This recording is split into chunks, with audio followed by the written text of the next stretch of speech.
listening to I Am Refocused Radio with your host, Shamaya Reed. This show is designed to inspire you to live your purpose and regain your focus. And now, here's your host, Shamaya Reed. Welcome to I Am Refocused Radio. Once again, we are here today. And today we have another show lined up for you guys. We have the CEO and founder of an amazing company, Terawatt. Her name is Francie Jain. She is going to teach us all about what's going on at Terawatt Group Coaching, a company that is on a mission to help businesses not just survive turnover, but to stop it in its tracks. When it comes to a decade of experience empowering leaders through expert coaching, Francie is here to pull back the curtain on what turnover is. We're going to be talking about more than pizza parties and ping pong tables on Fridays. We're going to talk about something that's a little bit more concrete. So first and foremost, I want to say thank you for our guests, your time today. How are you doing today? Thank you for having me. I'm so delighted to be here. It's awesome. I know you've been able to break down the hidden costs of turnover and how to fix it. Spoiler for this show is that you've been able to fix it and you have a lot of clients to prove that. My first question for you will be, what kind of prompted you to say, you know what, this is something that we can actually discover with these companies? Well, it's funny because initially when I got into this, I was really just trying to come up with a solution to help individuals have better access to experts and help them at crossroads.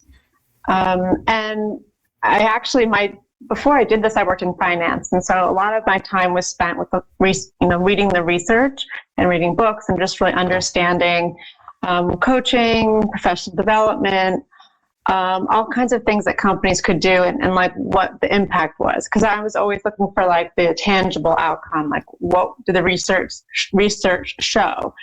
And as I was doing that, I was always so shocked by the wonderful things that happened. It wasn't sort of like, yeah, you do professional development and maybe these good things will happen. It was like always these wild things like, the higher the professional development budget, the higher the revenue, or you know what I mean? Like the more the professional development budget, the lower the burnout. And it just kept like all these wonderful things were happening. And so I just kept getting more and more excited.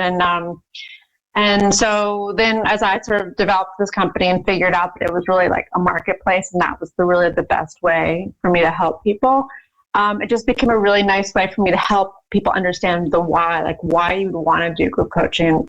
Because a lot of people get why individual one-on-one coaching, because it's very easy for them to say, like, what does that bring to me? Like, I know that I can be better. And it's funny because it's really the same thing. Like a group of people can be better. And it can be a great solution. I think it's oftentimes a better solution than sending people to conferences, right? For instance, right? Like with that same budget, they can get access to incredible, experts and then practice over several months. And so I'm always just trying to find things that have like a real quantifiable proof point. And so that's when I found that here, I just got so excited and I sort of spent a lot of time talking about that. And because the why is important and the why for me is super important for everyone, right? Everyone thinks like, why this can help me. And speaking of that why, a lot of times when companies are just focused on growth and maintaining culture and stay on mission, things can get kind of tricky. You have research and case studies that show that a 500-person company can lose over $4 million annually due to turnover. So based on your research, what do you believe exactly that money is end up going to? Yeah, so, okay, that's a really great point. So one of the key things just with organizations is for them to understand what voluntary employee turnover costs them. So that's when somebody quits of their own volition, they're not fired. What are the direct costs and what are the indirect costs at an organization level? So a lot of times when people quit, there's like a tendency to see that as very specific to that person and not as a systematic issue. But if you look back and you look at your voluntary employee turnover over the past 5 years, say, is it all pretty much similar? And if it is, there's probably something, programmatic or organization-wide that's going on that leads to that kind of turnover. And so once you're able then to really understand what your organization's annual kind of turnover rate is, then you can relate it to your vertical. Like, for instance, like if you work in tech, I think the voluntary employee turnover in tech is like 15%. In hospitals, it's about 20%. It's like it's something really crazy in like retail food, like McDonald's, it's like 70%. But I think that's because it's a lot of students. But I mean, there are all ways to explain these things. But the point is, there are still always outliers. So even though the average is a certain number, there are organizations that are way below that. And so we have a case study from one of our coaches who developed a system that helps organizations bring psychological safety into their organization. And the reason we care about that is there was this incredible study done in 2015 by Google showing that the most effective teams all showed a very high level of psychological safety. And so the question is, like, doesn't everyone then want to bring psychological safety to their organization? Because now we know that the best teams perform when people feel safe and they feel like they can bring up problems or counter arguments. And it makes a lot of sense because it's that kind of perspective prevents the groupthink. So, so back to this coach. So he came up with this. He has this intellectual property IP, we call it, right? It's content. He brought it to a hospital that has 24% had 24% voluntary employee turnover, and they were able to get the employee turnover down to 4% over 9 years. So every year the employee turnover rate went down 1 or 2%. And then what was really interesting is hospitals started winning awards for like the best metrics, like low medical error rate, high patient experience rate, things like that hospitals are really focused on a lot of metrics. And so that was great. And then what the CEO told the coach was that the difference between 24% employee turnover rate and 4% employee turnover rate was $32 million a year. And what's crazy about that is that, and part of that is because they had 4,500 employees.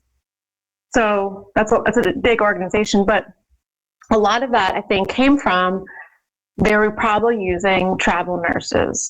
And if you're not like aware, travel nurses are a way to plug a hole in a hospital, and you're paying like 1.5 or 2 times or maybe 3 times more than the full-time going rate of that role.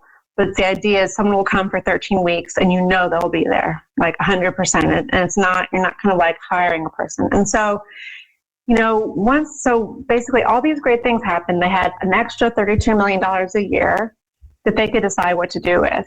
And I think that's the one thing that's just really important is like, we can look at these numbers all we want, but in terms of percentages, right? But then you have to remember percentages are related to dollars and like absolute dollars. And so the thing that I like to say about that is when you have an extra, whatever amount of money, whether it's, $500,000 a year, it's extra because you've reduced your employee turnover rate, or maybe it's $32 million a year, you can really be in offense, right? And you can decide how you want to spend that money, what are your values, what you want to encourage going forward. And it's a much better place to be than paying a lot of money to plug holes for necessary roles that have safety implications if they're open. And so it's just like a really different experience, like 24% turnover to 4% turnover. It's just wildly different worlds. I like the word you use, being on offense, because if you can, what does the opposite look like when they feel like they have to be on defense a lot more than offense? Yeah, and what's funny too is I think that and then back to the research piece, there's a ton of research about the return on investment for human capital. This is not like a secret or anything that only I know. It just somehow hasn't gotten out into the world. It's actually quite high. And so one of the other things I say to organizations is you should be looking at human capital as an investment the same way you would look at research and development, or the same way you would look at, treasuries.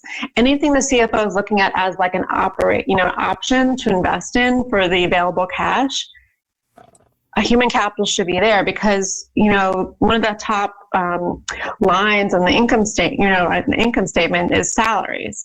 It's people. Most of what the organizations spend cash on is salaries, and so if you can get, you can work with people to have higher productivity, but also higher longevity and improved processes. I mean, a lot of the thing, what happens when people stay longer and are happier is that they're more engaged. So they're saying to each other, oh, well, this is not working. Can we make this better? How can we do this? And guess what? Stuff like that means you're saving money. You're much more efficient with your time. All these things are happening. And so it's not just kind of like a few good things happen. Like it's like a whole snowball effect down the mountain of like wonderful things start happening. And so that's kind of what I'm always trying to say to people. There's no downside to this. It's cash, but you can pretty much be sure it's going to be a relatively high ROI. So it's, just a question of like, how high do you need it to be? And maybe you have better investments, but this is a pretty darn good one. Once again, that's on Refocused Radio and watching us online. Talking to our guest today, Francie Jain, CEO of Terawatt. Go to their website, terawatt.co. My next question I want to talk about is when you think about leadership and development, how they play in retention, what do you believe are some of the positives in emphasizing leadership development to keep people engaged? Actually, I'm going to take your word, people engaged. Yeah. Well, it's interesting because so I wrote a little thing with another coach, and we talked about kind of what would happen, like what's the 21st century version of high potential learning and development. And there used to be in 20th century, so GE and all these places almost put people through their own business schools. And so now we're saying, instead of like saying, here are the top 5%, we're saying like, anyone who would like to get involved, let's make you better, have it be more of an opt-in situation. And I think that, there's this incredibly valuable research from McKinsey that shows that of the most valuable companies in the world, I think it was like 1,000 companies in the world, the top companies had a high level of professional development of their employees, as well as managed to metrics.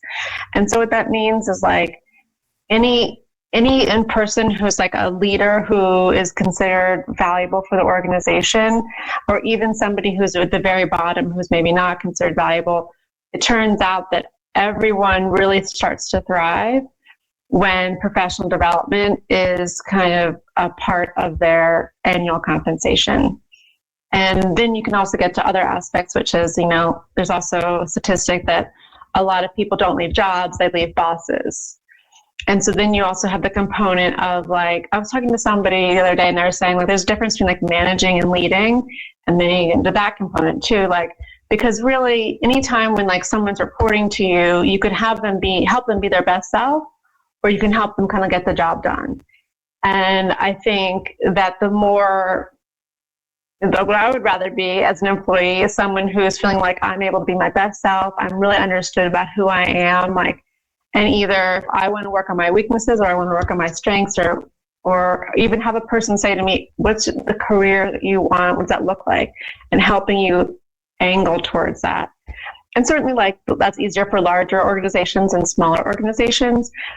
But I think the other thing that's really valuable, I think, for leaders is when you can say, listen, we want you to be the best you can be, and we'll just, let the chips fall where they may. You may not, every employee may not be here in 5 years, but as long as we treat them well and we're fair and we're able to keep them learning, then we'll have this incredible alumni base of people that think really positively about my organization, and will end up making it easier for recruiting and all these other things. So I think that, there's like a sort of a sense, or maybe it's an older sense, I'm not sure if it's still current, but like of trying to hold on to your employees and control them. And really no one can control anyone else. So the best we can really do is just make everyone as good as they want to be and like let the chips fall where they may. And when you look at companies and how they look at growth and how they look at data and how they look at where they are now versus where they were 5-10 years ago, you're able to, or your company, Terawatt, has been able to work with some biggest brands. And my next question would be, how has y'all's coaching been different from traditional corporate training programs? Oh, gosh. Yeah. Okay. Yeah. So, we're really different actually from most people who offer coaching. So just kind of from like a business model perspective, we are a marketplace like Airbnb. So just in terms of how we get paid, we add 15% on to what our coaches propose. So when we make a match, we take 15%. And that's below Airbnb. It's actually quite a low marketplace take rate in like all of marketplaces of the world. But we do that because we want to be aligned with our coaches and with our buyers. And so our buyers are typically employers. Usually the coaching companies that are more like on the affordable side or B2B, they offer subscriptions or they'll offer enterprise solutions, which is basically a subscription. And they basically pay the coach a certain rate. They charge another rate, and then the spread is what they make. It's called more like the descriptions are like a services business. And so because of that, we are not in the business of getting coaches to accept the lowest price. We are in the business of getting coaches to tell us what their market rate is and that they know they're bidding against other people. So, sometimes someone will not be busy, so they might bid a low rate, or someone might be very busy and they kind of have a high rate and they're like, make it worth my while. And we really let the coaches decide what their rate is and what's important to them and how they want to distinguish themselves. And so that's also a big thing because ultimately, like what I've learned in my life is that, humans love to choose for themselves. And the more that you can let people choose and opt in, the better kind of the engagement and the better that everyone's just happier. You know what I mean? They just feel more content about where they are and less like troubled and annoyed and frustrated. And so I try to imbue that as much as I can in like our operations. When you think about strategy and action, from every perspective, from a CEO to frontline employee to even the coach, there's different ways of looking at what's there in regards to the data and what their goals are. How do you see your coaches creating these strategies and actions for these companies as they get knee deep into the work? Yeah. So that's a really good question. So the coaches that we have, the thing that unites them is that typically they're full-time coaches and typically they're creating their own content. They might license someone else's content, but they work with a lot of different people. They work one-on-one, they work in groups in lots of different ways. And so one of the things that we do to help them better understand who they're working with is we do like a survey of the employees. So sometimes there can be a situation where someone buys coaching who's a good employer or a leader of a group of people. And so what we like to do is just make sure that the employees are kind of bought in to what they're getting. And so that's like a step we have where we want to be really clear that like the employees are interested in learning what the buyer is going to buy. And that helps the coach. Really everything we do is customized for the buyer. So let's say we have one coach who's an expert in public speaking and combines it with neuroscience. That person, right, would bid on anything that person bids on would have the lens of that background. And so that's how everyone sort of comes into it, is that they're able to like take their perspective and say, here's what I've seen, what's been successful with people in the past. And then the buyer just will see the whole package of different proposals that have been successful. And everything's going to be tailored to what that buyer is looking for. Once again, you're watching us online on Refocused Radio, talking to our guest today, Francie Jain, CEO of Terawatt. Go to their business website, terawatt.co. When you think about shifts that can be made, and what I mean by that is just turning the page, if you will, but going with equipped knowledge and reflection of a new way to grow your business and maintain your employees, good employees that is going to help the organization grow and do the heavy lifting as it continues to mature them as they are getting better and bigger in their career. That was kind of long-winded, but as I land the plane on the question, my question is, when you think about shifts from an executive's perspective, what are some things they should keep in mind and looking at coaching as an investment rather than expense for them? Oh, yeah. Yeah. I mean, I think that a lot of times when people are unsure if they want to do coaching, they're just not sure what the return is going to be. And they're not sure if it's a good use of cash. That's usually kind of what's going on. So if you're not solving like a super specific problem that like, I don't know, like everyone here needs to know how to write better. Like that's very specific, right? Like we don't really have coaches who do that. But, we're kind of good for like, there's a problem, you need a solution, and we can help you prove the return on investment for it. So one of the things we help organizations do is really like create control groups and create before and after surveys and really and do it over the same timeline so that it's really clear in terms of looking at the business, like what's changed and what hasn't changed and comparing and contrasting, because then that gives people almost like a baseline or a beta, a way to understand like if this is done in this small group, how does that starting to change the organization? Has that changed that group? How is this group different from that group? That's what's really cool is when you start to do stuff like that. And like, did just this one group doing this one thing, did that change any of the metrics for that group? Did that change any of the metrics for the organization?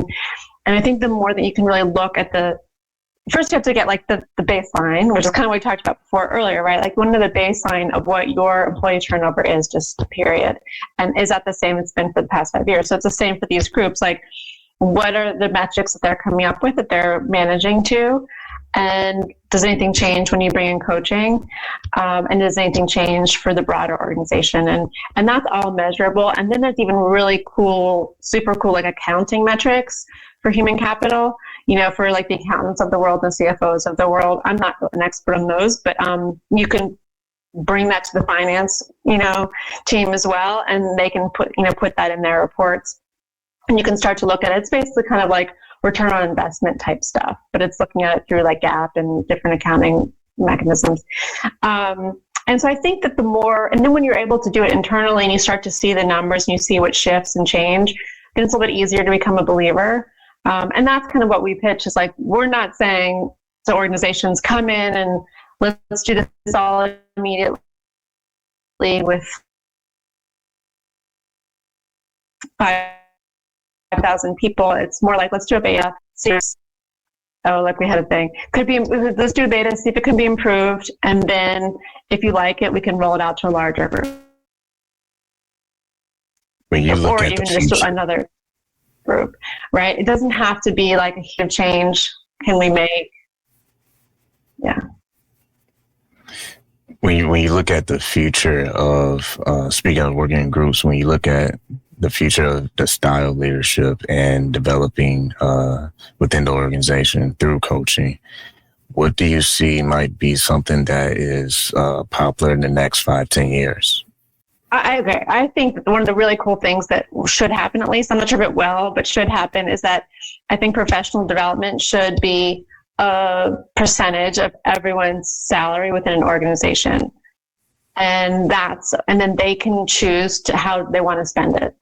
I think, again, like the more choice you give people, the more engaged they'll be with the thing. And, even if they choose something like, how to do better with your family members, it will still impact their relationships with the work people, because it's really a fallacy that like your work life and your home life are like super different. I mean, we're all the same person both places, it's just slightly different situations. But if you're able to help someone like better negotiate in one area, they'll definitely be a better negotiator in the other area.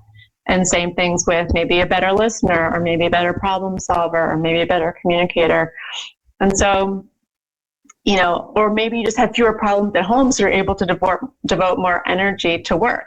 All sorts of like interesting things start to happen, right? So I just think the coolest thing for me would be is if it became a lot more mechanized about like the dollars that go into professional development, instead of it kind of being someone who's deciding who gets professional development, and sort of like picking, but becomes really like there's no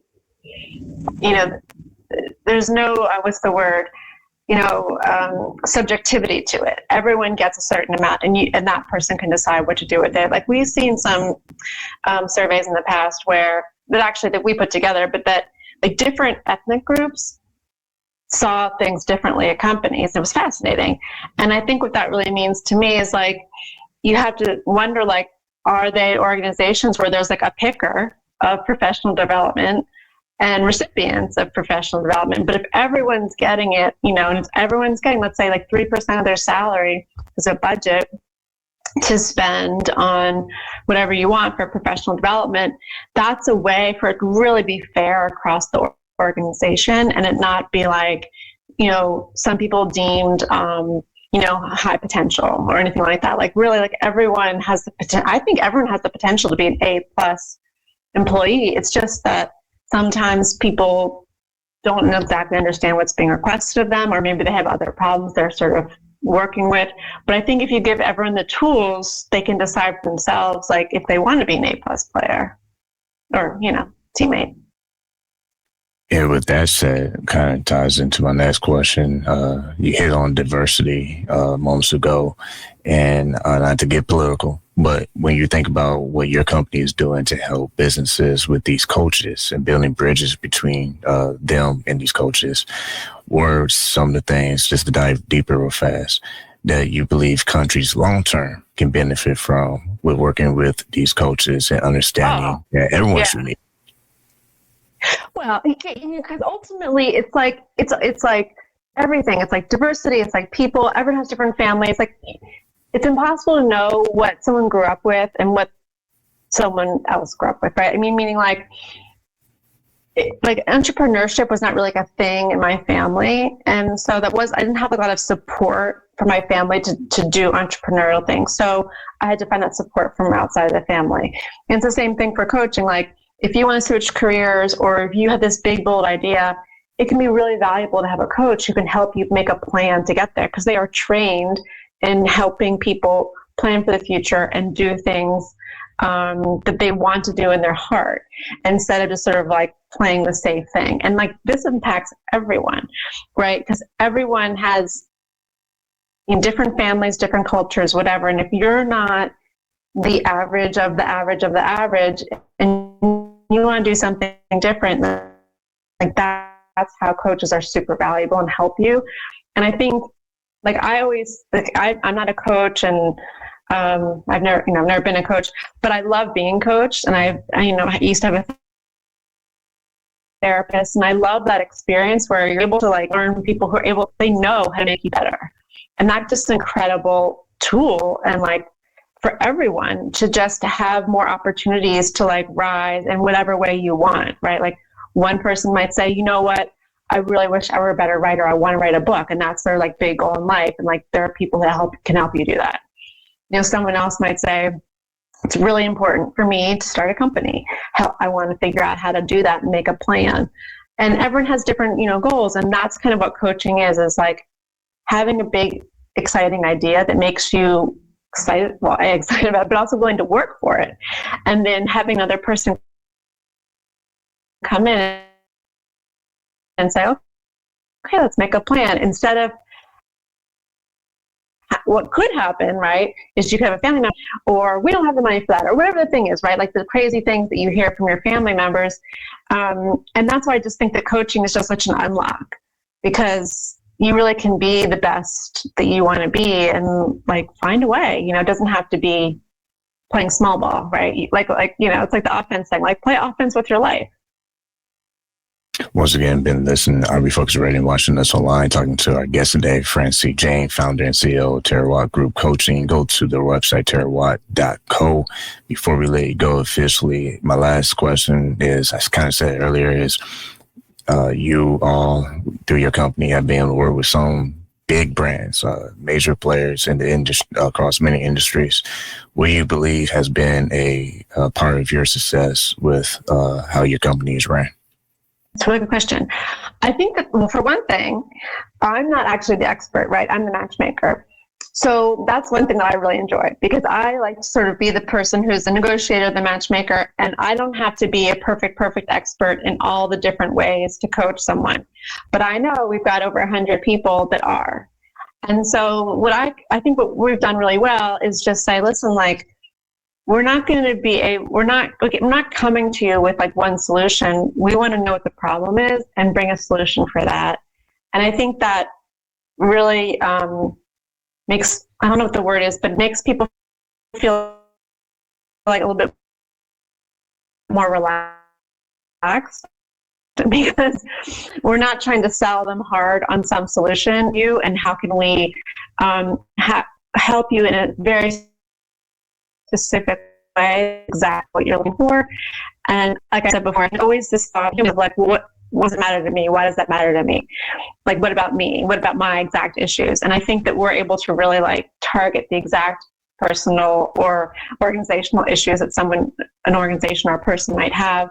And that seems to work pretty well. Well, once again, go head over to the website, terawatt.co. Been talking to the CEO of Terawatt, Francie Jain. Want to say, like always, thank you for your time today.